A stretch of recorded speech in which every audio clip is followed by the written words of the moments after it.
پھر ان پیغمبروں کے بعد ہم نے موسیٰ کو نشانیاں دے کر فرعون اور اس کے درباریوں کے پاس بھیجا تو انہوں نے ان کے ساتھ کفر کیا، سو دیکھ لو کہ خرابی کرنے والوں کا انجام کیا ہوا۔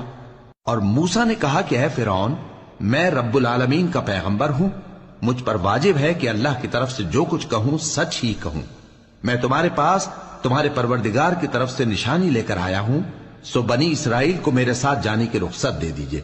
فرعون نے کہا اگر تم نشانی لے کر آئے ہو تو اگر سچے ہو تو لاؤ دکھاؤ۔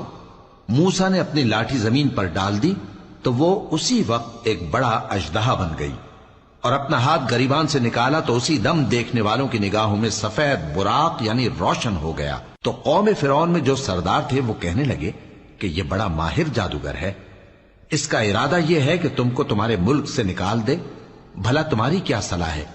انہوں نے فرعون سے کہا کہ فی الحال موسیٰ اور اس کے بھائی کے معاملے کو موقوف رکھیے اور شہروں میں نقیب روانہ کر دیجئے کہ تمام ماہر جادوگروں کو آپ کے پاس لے آئے۔